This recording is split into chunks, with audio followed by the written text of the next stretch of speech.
So I'm out here in my garden and I'm surrounded by bees and wasps and all that stuff, but I'm not afraid of them.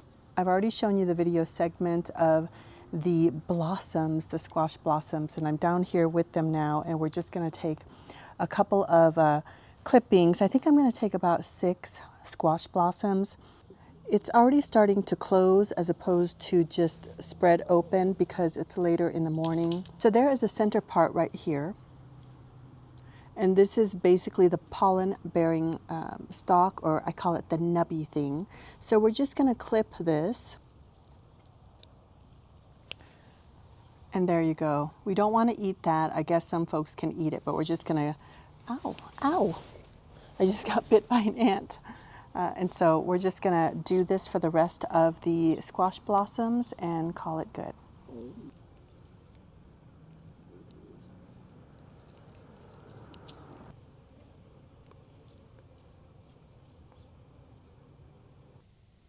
I'm ready to put everything together, and I'm so excited to show you how.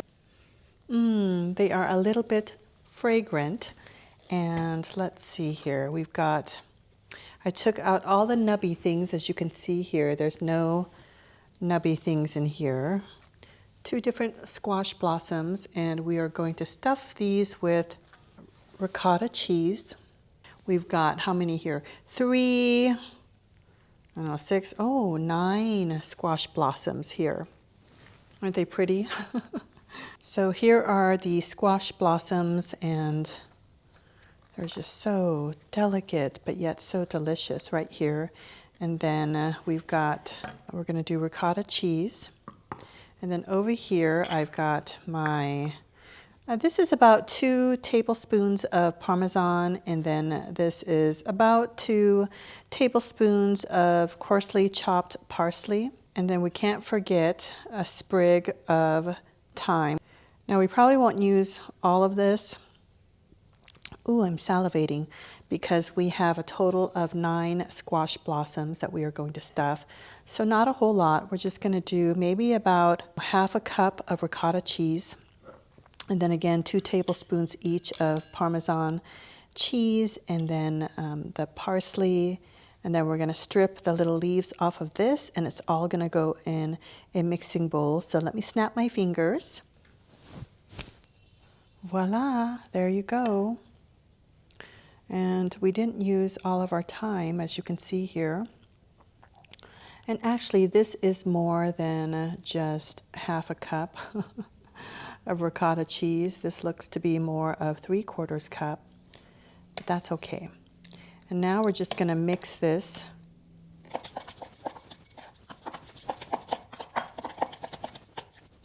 Yeah, I think that's perfect consistency right there. Let's go ahead and put some salt and pepper. So that is, let's do 3 pinches of salt and pepper mixture.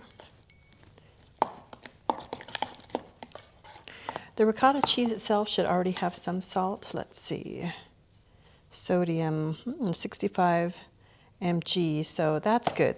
About 2 to 3 pinches of salt and black pepper mixture. This is the consistency here, and that's perfect.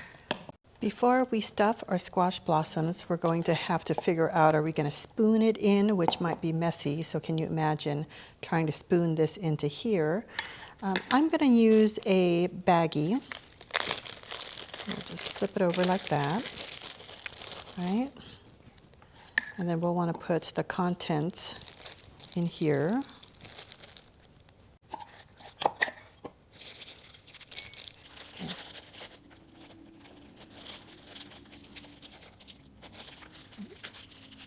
Then just twist it like that, and then obviously we'll cut out the end piece here. So let me show you how to do that really quick.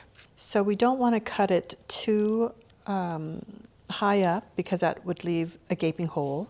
We don't want it too small because that would be hard to squeeze it out, and might even, the pressure of squeezing will then penetrate the edge. So we'll just do a little bit like that, right? So there's your hole size. And then you'll want to twist this and see how it's already starting to come out like that. And then we will take our squash blossom, right? I've only done this one other time, but I didn't use the baggie procedure. But this time we're going to do it.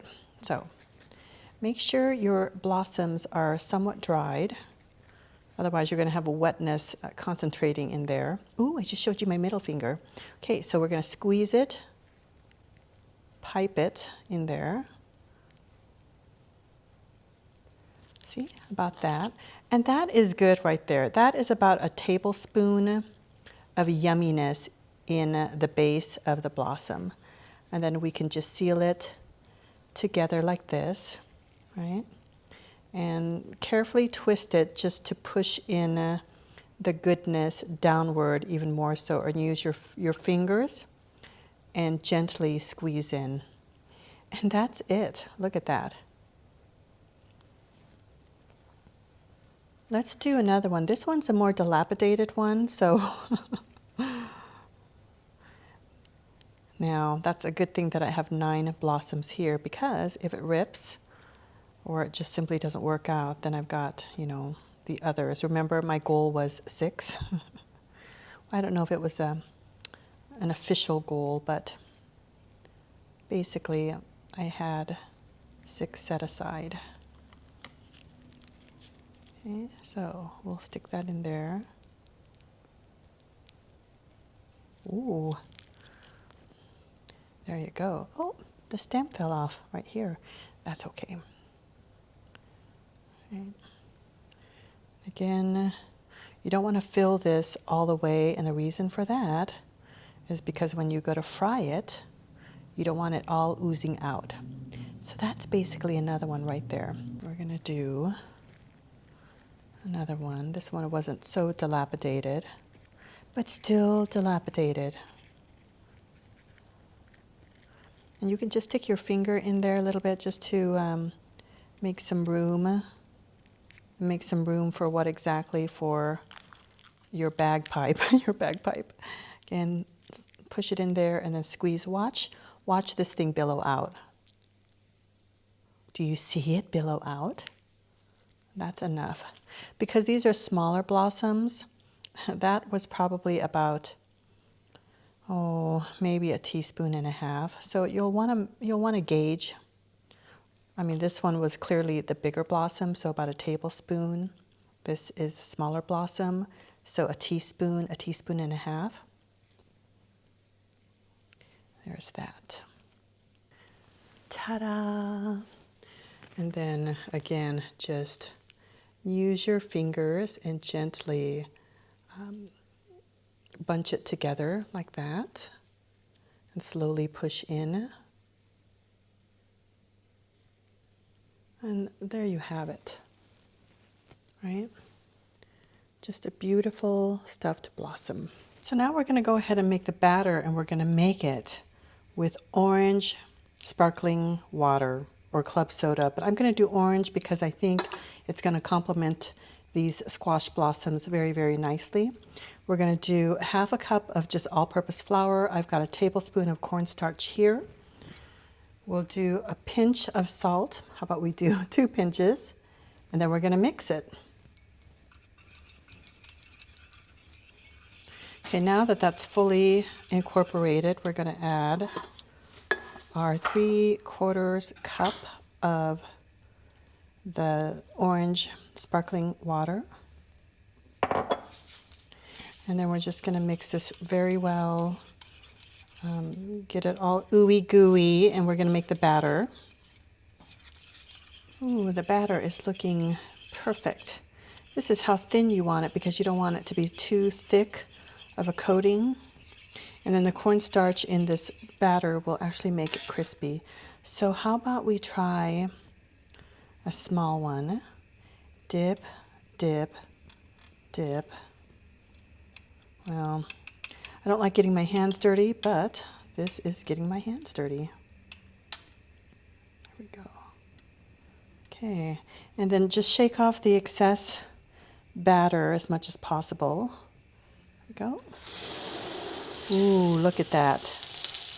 Ooh, that's beautiful. Okay, I moved this to the back burner as opposed to this one here because of the great explosion. So we're going to do another one, and the reason for that is because of the water, right? So the water, and it's just going to snap, crackle, and pop, and that's just life. So I did turn down the heat because that was pretty scary. Okay, here we go. Oh.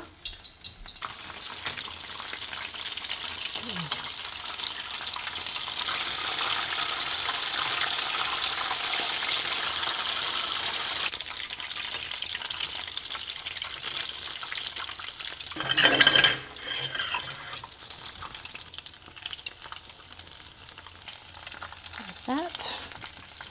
Oh, thank goodness, that's the last of it. And I actually dropped one on the floor, so I threw that one away.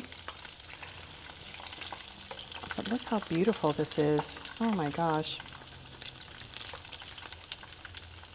I mean, this is super beautiful. Super duper beautiful. Look at that. And I have these two that I did. This one was the one that exploded, that scared me, but this one is perfect. Look at that. Okay, so I think that one is ready. Do that. And so is this one. These smaller ones cook really quick because they're smaller. But oh my gosh, this one is so beautiful. Oh my goodness, that is beautiful. You could see it bubbling. Let's flip it. Oops. Well, I didn't do a good job flipping it. So this is where this comes in handy. Flip, right? And this can flip as well. Ooh. Okay, so the key is not high heat. I had it on medium to medium high, and this is low. No, this is medium low. That's beautiful. Okay, this one looks like it's ready. So beautiful. Gently remove it from the hot oil, and we'll just place it here for the oil to drain. And then these ones will do another flip. These are the bigger ones. I mean, I can feel when I'm touching them, like this one's already starting to come out. So I would go ahead and dish these out now. I mean, honestly, these blossoms are so delicate anyways that, you know, the blossoms are done. It's just we wanted that crisp. There's that. Ooh. There's that.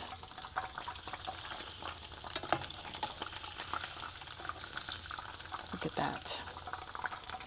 And there's the last. Oh, that was scary. We're doing Mexican tonight, so I've got my appetizers ready to go. And then we've got this beautiful corn on the grill.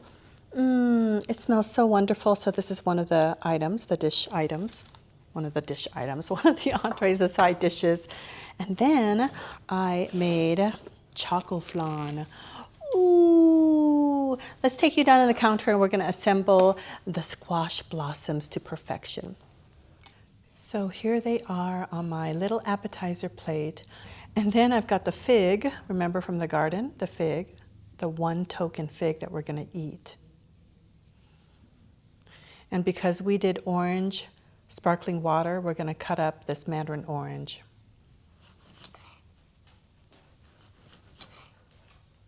And this is just really for the aesthetics. Nothing like a plate of food that's just a blob of food. But food is food, right? So I'm not at all making fun. But when you take a little extra care and provide decorations, it just all of a sudden looks appetizing. It just really does.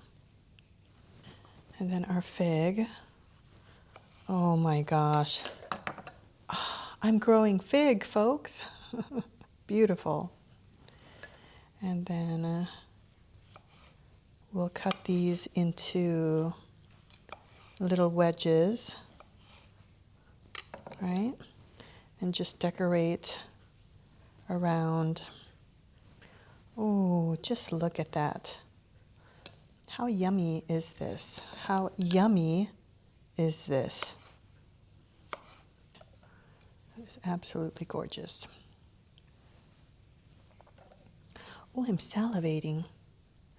And then I've got Hungarian paprika. My husband was in Hungary. And we're just going to sprinkle a little bit over just to give it some blush of red. Oh, you can smell the pepper.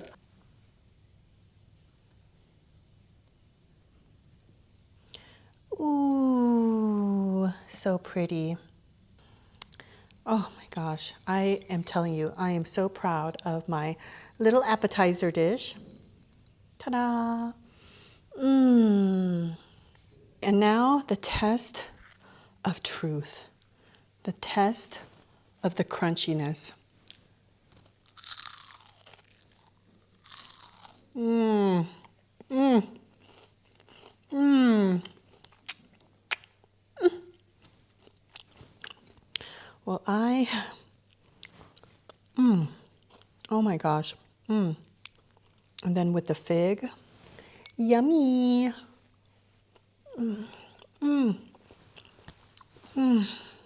This is so delicious. Oh my gosh. I better save some for my husband. Oh. Okay. Have a good night, everyone. I'm going to enjoy this, and I hope you make this. Remember, lower the oil or it'll splatter and just scare you. I think I've got PTSD from all of that. So